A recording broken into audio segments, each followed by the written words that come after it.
Hi Skin Divas, and this week we're talking about exosomes.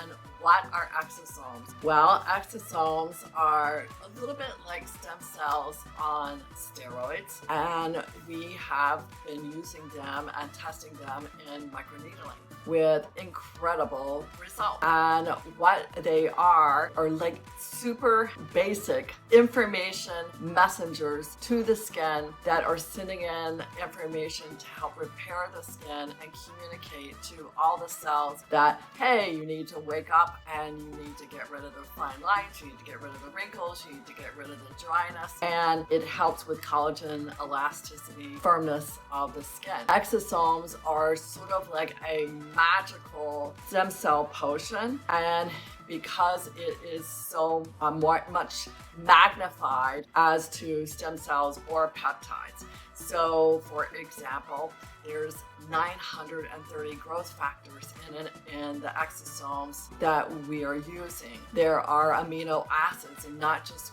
one. There's a lot of them. Peptides, whereas in stem cells you'll only have a few, and they won't be, it's good.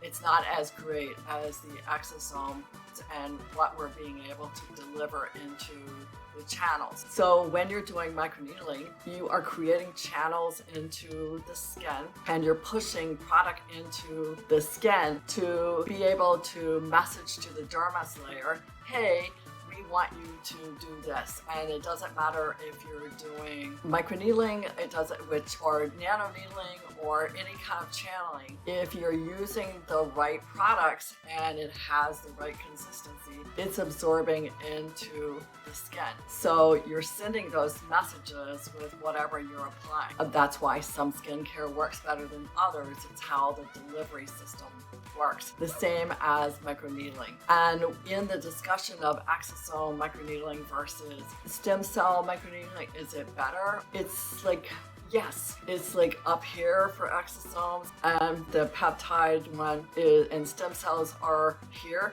Is stem cells and peptides still remarkable? Yes, I've seen amazing work on acne scars, amazing work on dog bites, all kinds of things that really change with microneedling. The exosomes have just taken it to another level, simply because you're dealing with thousands of proteins. The amino acids mix, the growth factor mix is, when you're talking, it's like 2,000 times more powerful. And then you ask a question is, how does it compare to PRP? And there's no real studies done on PRP. For those of you who don't know, it's platelet-rich plasma. And when you do the microneedling, you actually pull the platelet-rich plasma, and it is blood pulled from you.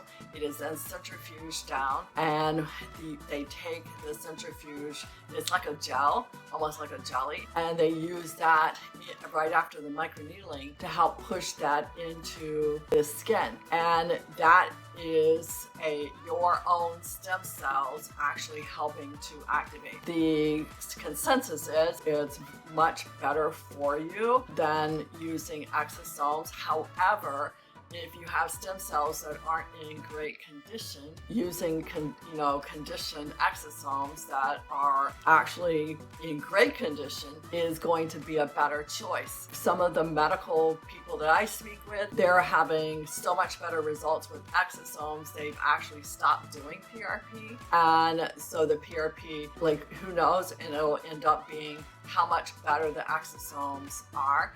Any questions on exosome microneedling, please don't hesitate to ask down in the comments.